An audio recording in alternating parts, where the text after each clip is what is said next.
할렐루야. 세상을 다 태울 듯한 이 무더위 속에서도 신앙의 열정 또 예배의 사모함을 갖고 예배 자리에 나온 사랑하는 성도 여러분들을 전능하신 하나님께서 영육간의 강건함으로 함께하여 주실 줄로 믿습니다. 독일 훔볼트 대학교 선교학 교수이자 아프리카 선교사인 하이니치 왈츠가 집회를 위해서 미국의 한 교회를 방문하게 되었습니다. 며칠간 이루어진 저녁 집회마다 한 교인이 매일매일 찾아와서 극진하게 대접을 했습니다. 그래서 이 하이니치 왈츠 교수가 담임 목사님에게 물었습니다. 목사님, 저분은 교육자도 아닌데 어떻게 저렇게 매일 교회 와서 이렇게 정성스럽게 섬길 수 있나요? 아무 일도 하지 아니하고 집에만 계시는 분이신가요? 라고 물었습니다. 그러자 하이니치 왈츠 교수의 질문에 이 담임 목사님은 천만에요. 직장도 있고 가정도 있습니다. 특별히 지역에서 사교 모임에서도 아주 중요한 일을 맡고 있는 바쁘신 분입니다. 라고 대답을 했습니다. 담임 목사님의 말을 듣고 놀란 왈츠 교수가 그 성도를 찾아가 바쁜 와중에도 어떻게 그렇게 매일 교회 와서 섬길 수 있는지 그 비결을 물었습니다. 그러자 그 성도가 이렇게 대답을 합니다. 건강한 그리스도인이라면 마땅히 해야 할 일이라고 저는 생각합니다. 직장이나 가정, 사회나 교회 모든 영역에서 직분을 잘 감당해야 하는 것이 우리 그리스도인의 사명이 아니겠습니까? 그렇습니다, 여러분. 우리 주 예수 그리스도께서는 예수님의 일을 다 하고 남은 시간에 우리를 구원하러 오시지 않으셨어요. 우리를 비롯하여서 세상 모든 사람을 구원하는 것은 우리 주 예수 그리스도께서 최우선적으로 삼으신 아주 중대한 일이었습니다. 그러므로 우리 역시 가장 귀한 걸 내게 주신 주님을 우리가 섬기는 데 있어서 내 남은 짜투리 시간에 섬기면 안 되는 것이다 라고 하는 것을 알 수 있습니다. 그리스도인 가운데 자신의 할 일을 다 하고 그리고 남는 시간에 그리고 짜투리 시간에 예배를 드리거나 사역하면서 마치 내 모든 시간과 정성을 들여서 하는 것처럼 생색내는 경우도 있습니다. 그러나 우리는 내 마음, 내 시간, 또 내 생명, 내 달란트 등으로 예배하거나 주의 일을 하며 살아야 한다라고 하는 거죠. 그것이 하나님께 인정받는 아름다운 신앙인 것이고 복되고 형통한 길이 되기 때문입니다. 믿으십니까? 아멘이십니까? 오늘 본문에는 한 여인이 등장합니다. 바로 리브가이죠. 리브가는 아브라함의 동생 나홀의 아들이었던 부두엘의 딸로서 아브라함에게 따지고 보면 손녀뻘이 되는 여인입니다. 그러니까 리브가는 삼촌뻘이 되는 이삭과 결혼해서 지금 이 아브라함의 가문에, 즉 언약의 가문으로 들어가게 된 것이죠.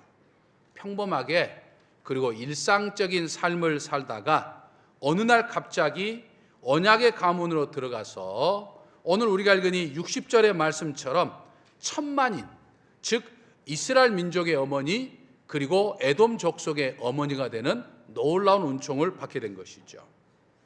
고대 근동 시대는 사촌 간에 결혼하는 일이 흔히 있었습니다. 하지만 리브가가 이삭과 결혼하여 언약을 계승하는 언약의 가문의 일원이 되었고 이스라엘 민족과 에돔 민족의 시조가 되는 이 천만인의 어머니가 된 것은 거기에는 몇 가지 이유가 있었기 때문이다 라고 하는 사실을 우리는 깨달아 볼 수 있습니다. 그것을 이 시간 생각해 봄으로써 오늘 이 무더위 속에서도 하나님께 예배드리는 우리 역시 이 언약의 가문의 부모가 되는 축복을 누리는 저와 여러분이 되어야 될 줄로 믿습니다. 먼저 하나님의 섭리가 있었음을 우리는 생각해 볼 수 있겠습니다. 아내 사라를 먼저 떠나보내고 이제 죽을 날이 얼마 남지 않는 이 아브라함에게 있어서 소원이 하나가 있다고 한다면 아들 이삭을 결혼시키는 거였습니다. 하지만 가나안 땅에 있는 여인을 친족에게 보내기는 쉽지는 않고 자기 고향 친족들이 살고 있는 친족 중에서 지금 며느리를 하나 삼고 싶었어요. 그래서 아브라함은 자신의 종 엘리에셀을 불러가지고 이제 낙타 10필, 낙타 10마리를 주면서 아브라함의 고향으로 가서 아브라함의 친족 중에 한 사람을 며느리로 데려오라, 이렇게 이야기를 합니다. 흥미로운 것은 며느리감을 고르는 데 있어서 자신이 직접 가거나 아니면 결혼한 당사자인 이삭을 함께 하지 아니하고 달랑 엘리에셀이란 종만 지금 보낸 거예요. 아마 그만큼 엘리에셀을 믿고 맡길 만한 충성된 종이었기 때문에 그러했을 것입니다. 저도 그렇게 생각하지만 저는 오히려 아브라함의 믿음 때문에 그러했다라고 하는 것을 저는 생각해 봅니다. 아브라함은 충성된 엘리에셀도 신뢰하고 믿었지만 무엇보다도 하나님께서 이 모든 일들을 전부 다 섭리해 주시고 하나님이 인도해 주셔서 하나님의 적절한 짝을 정해 주실 거라고 하는 믿음이 있었던 것이죠. 엘리에셀은 주인 아브라함의 명령대로 이제 아브라함의 친족이 살고 있는 이 메소포타미아 지역의 나홀성까지 갔습니다. 그리고 이제 한 우물가에 머물면서 하나님 앞에 기도했죠. 하나님, 제가 우물가에 있다가 이 우물가에 찾아오는 소녀에게 물을 좀 달라고 할 텐데 그때 만일 저에게만 물을 줄 뿐만 아니라 제가 데리고 온 이 낙타 10마리에게도 물을 주는 소녀가 있다고 한다면 그 여자가 하나님이 이삭의 배필로 짝지어준 여자라고 생각을 하겠습니다. 그렇게 하나님께서 인도하여 주옵소서, 이렇게 지금 기도를 했어요. 그런데 이 엘리에셀의 기도가 끝나기도 전에 이제 한 소녀가 등장을 하죠. 그게 바로 리브가입니다. 엘리에셀은 우물가에 찾아온 리브가에게 대뜸 내 물덩이의 물을 내게 좀 마시게 하라 라고 그렇게 부탁을 합니다. 리브가는 엘리에셀뿐만 아니라 엘리에셀의 모든 낙타를 위해서 물을 길러 마시게 했던 거예요. 그러니까 지금 이 엘리에셀의 기도가 지금 응답받은 거예요. 그런데 당시 이 고대 근동 사회의 문화와 또 사람들의 풍습과 또 사람들의 가치관을 잘 아는 사람들은 리브가 행했던 이런 행동은 하나님의 섭리라기보다는 당시 고대 근동 사회에서 일반적으로 볼 수 있는 모습이다, 이렇게 이야기를 합니다. 실제로 고대 근동 지역은 낯선 사람에게 물을 비롯해서 음식을 친절하게 대접하는 것이 일반적인 모습이었어요. 아브라함도 낯선 나그네에 대해서 지극정성으로 대접했던 모습을 보이기도 했습니다. 하지만 우리가 이 내용을 자세히 살펴보면 당시의 상황으로서 당연한 게 아니라 하나님의 섭리다, 하나님의 이끄심이다 라고 하는 것을 우리는 깨달아 볼 수 있어요. 만일 리브가의 친절이 누구나 당연히 보일 수 있는 행동이었다고 한다면 굳이 엘리에셀이 그런 것을 통해서 이삭의 짝을 지어주십시오라고 하나님 앞에 기도하지 않았을 거예요. 모든 여자가 다 그런데 그럼 아무 여자나 다 할 수밖에 없잖아요. 그러니까 그런 기도는 하지 않았을 것이다 라고 하는 걸 살펴볼 수 있고, 조금 더 우리가 생각해 보면 사실은 리브가가 하는 행동을 누구나 할 수 있는 그런 행동은 절대 아니다 라고 하는 것을 알 수 있어요.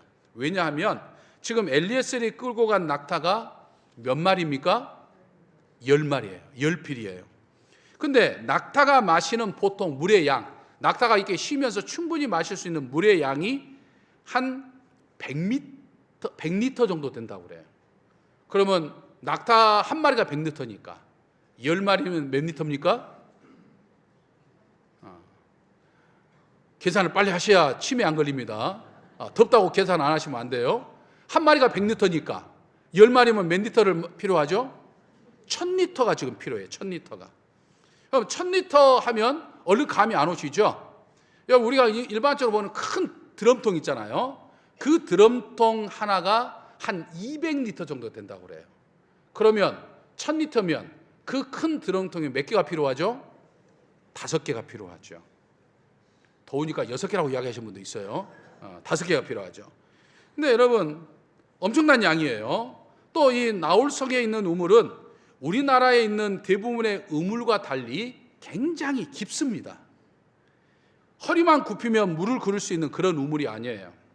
보통 깊이가 최소 30m 정도 됩니다. 물이 귀하니까 굉장히 깊이 파들어가고 그걸 내려가기 위해서 계단을 원형으로 돌려가지고 내려갈 수 있도록 된 거예요. 그러니까 중동의 우물은 예전에 우리처럼 그냥 두레박 하나 내려가지고 물을 떠올릴 수 있는 그런 우물이 아니라 이 말이에요. 우물까지 계단을 통해서 오르내려야 돼요. 이집트 카이로에 가면 요셉의 우물이 있는데 이 우물의 깊이가 48m입니다. 계단을 통해서 내려가게 되어 있어요. 그리고 그 계단의 폭이 한 1.8m 정도 된다고 그럽니다. 지금 엘리에셀이 리브가를 만나고 있는 이 바다마람에 있는 우물도 그런 종류의 우물이에요.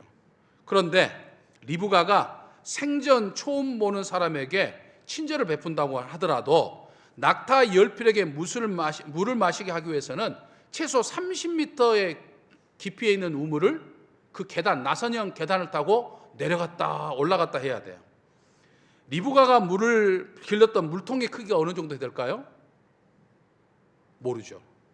근데 우리나라 옛날 어른들, 우리 예전에 시대에 양쪽에 이렇게 맸던 그 물통을 한번 생각해 보면 한 30리터 정도를 가정해 보면 우리가 흔히 볼 수 있는 1.5리터 생수병으로 20개 정도 되는 무게예요. 그 정도 물통으로 1000리터의 물을 길려내려고 하면 30m가 되는 깊이의 우물을 최소한 몇 번 정도 오르내려야 될까요? 33번은 오르내려야 돼요. 이게 엄청난 겁니다. 한두 번은 그냥 할 수 있다고 할지라도 생전 처음 본 사람을 위해서 리브가처럼 30m 깊이가 되는 그 우물을, 나선형으로 되어 있는 우물을 뺑뺑 돌아가지고 33번이나 넘게 가서 우물을 길러다가 낙타에게 물을 먹인다? 이건 상상할 수 없는 일입니다. 그래서 엘리에셀은 그 엄청난 불가능한 일을 하나님이 정해준 표징으로 삼겠다고 기도했던 거예요. 하나님의 이 섭리, 하나님의 인도하심이 아니면 일어날 수 없는 일이에요. 다시 말해서 리브가는 하나님의 섭리와 하나님의 예정하심에 따라서 믿음의 가문으로 들어가게 되었다라고 하는 것이죠. 사랑하는 성도 여러분, 오늘 저와 여러분이 지금 이 자리에 있게 된 것은 우연하게 또는 누구 때문이 아니라 하나님의 섭리와 하나님의 인도 때문에 있다고 하는 사실을 믿으시기를 바랍니다. 물론 하나님께서 엘리에셀을 통해서 리브가를 언약의 가문으로 불러주신 것처럼 우리 역시 누군가의 정성으로, 누군가의 기도로, 누군가의 친절로 우리가 언약의 백성이 되었지만 그것이 가능하게 되었던 것은 하나님의 섭리와 인도하심 때문이다라고 하는 거예요. 왜요? 나를 천만인의 부모로, 그러니까 언약의 가문의 시조로 삼기 위해서, 나를 통해서 내 자자손손 믿음의 가문으로 세우기 위해서 나를 하나님께서 섭리하시고 인도하여 주셔서 이 자리에 있게 하셨다라고 하는 거예요. 믿으십니까? 아멘이십니까? 다음으로 리브가에게는 십자가의 정신이 있었기 때문에 언약의 가문이 될 수 있었고 이 천만인의 어머니가 될 수 있었습니다. 여러분, 십자가 정신이라고 하는 말은 쉽게 말하면 다른 사람을 위해서 나를 희생하는 걸 말해요. 자기 희생을 이야기하는 거예요. 이게 자기 십자가예요. 요한복음 12장 24절을 보면 예수님은 내가 진실로 진실로 너에게 이르노니 한 알의 미리의 땅에 떨어져 죽지 아니하면 한 알 그대로 있고 죽으면 많은 열매를 맺느니라, 이렇게 말씀하셨어요. 이 말씀은 예수님께서 십자가를 통해서 자기 자신을 희생하심으로 인해서 많은 영혼들을 살게 될 것이라고 하는 것을 한 알의 밀알을 통해서 비유하신 거예요. 한 알의 밀알이 죽지 않으면 한 알 그대로 있지만 한 알의 밀알이 죽어 썩게 되면 많은 열매를 맺는 것처럼 예수님은 자기 자신을 희생해서 다른 사람을 살리거나 다른 사람의 생명을 풍성하게 하는 삶을 사시다 이 말이에요. 이게 예수님이 지신 십자가의 정신이요 자기 희생입니다. 십자가의 신비예요. 예수 그리스도께서 십자가를 통해 자신을 희생하심으로 숱한 생명의 역사를 일으킨 것처럼 예수 그리스도를 믿는 우리 믿음의 사람들 역시 내 희생을 통해서, 그러니까 내가 희생한다고 하는 것은 내 십자가예요. 그러니까 내 십자가를 통해서 숱한 생명의 역사를 일으켜야 되는 거예요. 그래서 믿음은 여러분 희생입니다. 희생이 없는 믿음은 절대 믿음 아니에요. 내 시간과 내 물질과 내 몸과 내 마음을 희생하지 않으면 절대로 온전한 믿음의 생활을 할 수가 없는 거예요. 하지만 여러분, 희생은 절대 내 희생으로 끝나지 않습니다. 하나님은 내 희생을 그냥 희생하는 것으로 끝나지 하지 않으셔요. 내 희생을 통해서 오히려 하나님은 더 큰 은혜와 축복으로 돌아오게 만들어 주셔요. 믿으십니까? 리브가가 그랬어요. 리브가는 자기 희생, 십자가 정신을 발휘해서 엘리에셀과 연필의 낙타에게 생명의 물을 공급한 거예요. 그러니까 오늘 우리에게도 하나님을 향해서나 다른 사람을 향해서 내 희생, 자기 희생, 이 십자가의 정신이 있어야 한다라고 하는 거예요. 그게 믿음입니다. 주일만 되면, 아니 주일이 아닌 평소에도 그렇지만 이 교회 사역에 아주 참 열심히 있는 분들이 있어요. 정말 사역에 열심히, 주일날에도 열심히 사역하고 평일날에도 맡긴 사역을 위해서 교회 나와서 열심히 봉사하신 분들이 있어요. 다른 사람들은 이런 이유 저런 핑계로 사역을 피하지만 자신의 시간을 희생하고 때로는 자신의 물질을 희생하고 때로는 자신의 몸과 마음을 희생하면서 열심히 사역한 분들이 있으니까 교회가 서가는 거예요. 물론 연약한 사람이기 때문에 자기 희생을 통해서 열심히 사역하면서도 때로는 실수도 해요. 그래서 다른 사람들이 아유 왜 이렇게 저렇게 말할까, 아유 왜 저렇게 행동할까 하는 그런 생각을 들게 하는 것도 없잖아 있지만 그래도 자기 희생을 통해서 지금 사역합니다. 십자가 정신이 없으면 절대로 사역할 수 없어요.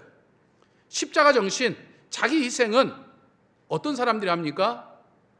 바보들이에요. 바보들이에요. 세상적으로 똑똑하고 세상적으로 계산적인 사람은 도저히 할 수 없는 일이에요.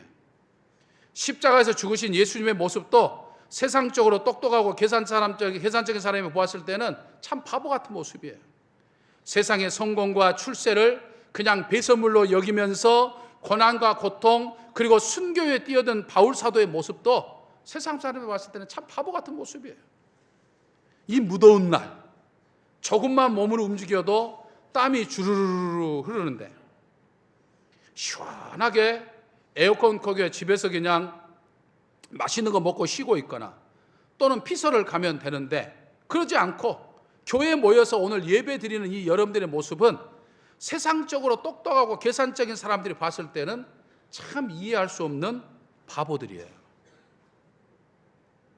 그저 일주일에 주일 예배 한 번 보면 끝나지 굳이 뭐 다른 교인들과 뭐 갈등을 겪으면서 사역하는 거 필요가 있어? 라고 생각하는 사람들이 봤을 때는 정말 땀 흘리며 사역하는 사역자들을 보면 바보들이에요. 바보들.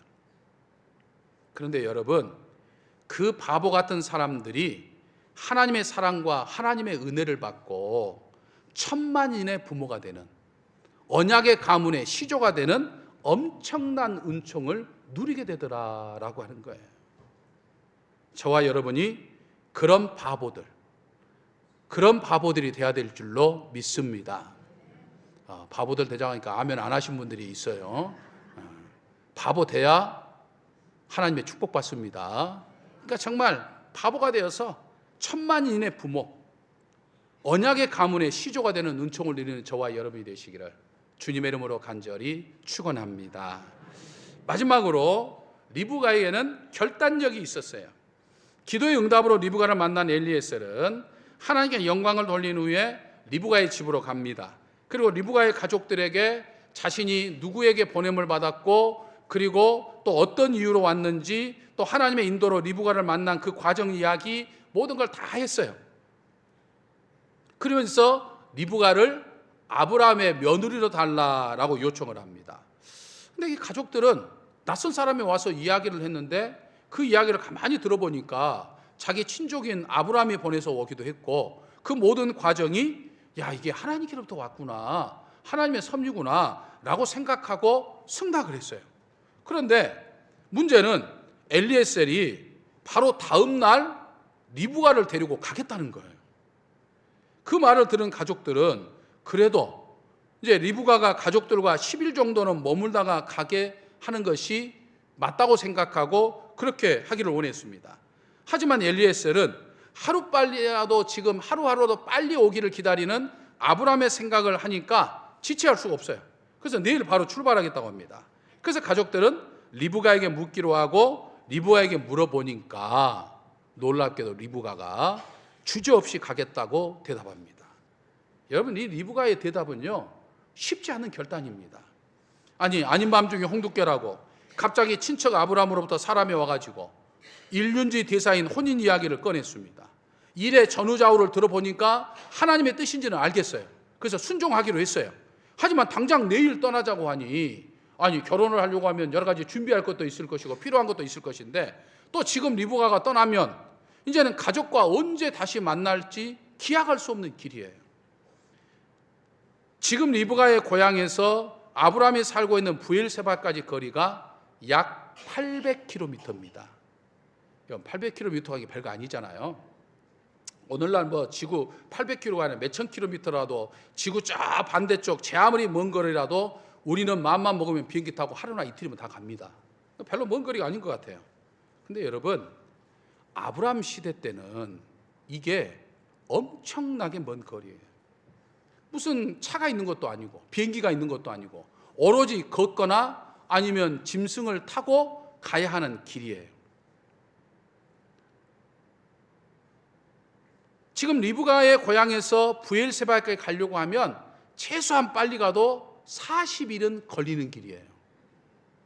그러니까 그 길을 한번 가면 나중에 휴가니까 친정 엄마 보러 한번 갔다 와야겠다고 갔다 올 수 있는 길인가요? 못 가요. 그러니까 여기서 헤어지는 길과 마찬가지예요. 그러니까 생면부지의 늙은 종을 따라서, 그것도 여인의 몸으로 일가 친척과 친구들이 있는 정든 고향을 떠나서 낯선 땅으로 간다고 하는 거 결코 쉽지 않습니다. 더군다나 신랑 얼굴 한번 본 적도 없어요. 신랑이 어떻게 생겼는지 뭘 하는지 정보도 전혀 없어요. 아무도 모르는 상태예요. 그런 상태에서 리브가가 길을 떠나는 것, 결단력 없이는 불가능한 일이었다라고 하는 거예요. 하지만 리브가는 하나님의 섭리를 보았던 거예요. 하나님의 섭리를 믿었던 거예요. 그래서 가감하게 떠남으로 인해서 바로 천만인의 어머니, 민족의 시조가 되었던 거예요. 여러분, 신앙은 매일매일이 자기 희생이에요. 그리고 자기 결단입니다. 예수님도 십자가를 앞두고 겟세마네 정원에서 밤새워 기도하신 후에 뭐라고 말씀하셨습니까? 내 뜻대로 마옵시고 아버지의 뜻대로 하옵소서. 그렇게 말하면서 십자가의 길을 결단하셨죠. 여러분, 성경을 보면요, 하나님의 부르심에 순종하는 사람들은 전부 다 이렇게 결단력이 있었던 사람들이었어요. 아브라함도 하나님의 부르심을 받고 결단력 있게 고향을 떠났습니다. 베드로도 예수님을 만나고 배와 그물을 벌려두고 결단력 있게 예수님을 따랐어요. 하나님은 이런 결단력 있는 사람을 쓰신다 이 말이에요. 하나님의 섭리와 하나님의 뜻을 깨달으면 이것저것 핑계대지 않고 이것저것 이유 생각하지 않고 이것저것 상황 따지지 아니하고 하나님의 뜻에 결단하고 순종하는 사람을 하나님은 쓰신다라고 하는 거예요. 그리고 하나님은 천만인의 어머니로, 천만인의 아버지로, 믿음의 가정의 시조로 하나님은 세우신다라고 하는 거예요. 그렇게 과감하게 결단하고 순종함으로 인해서 천만인의 부모, 언약 가문의 시조가 되는 저와 여러분이 되시기를 주님의 이름으로 간절히 축원합니다. 할렐루야. 은총의 아버지 하나님, 하나님의 섭리로 언약의 백성이 된 저희가 십자가의 정신인과 자기 희생을 통해서 하나님의 뜻과 하나님의 섭리에 온유하는 결단력으로 천만인의 아버지, 천만인의 어머니, 언약 가문의 시조가 되는 은총을 누리게 하여 주시옵소서. 세상적인 것이 우선인 이 세상에서 하나님의 뜻과 하나님의 섭리에 따라 결단과 순종에 있게 하여 주시고 십자가의 정신으로 하나님의 뜻과 섭리를 이루어가는 삶을 살아가는 저희 모두가 되게 하여 주시옵소서. 우리 주 예수 그리스도의 이름으로 기도하옵나이다. 아멘.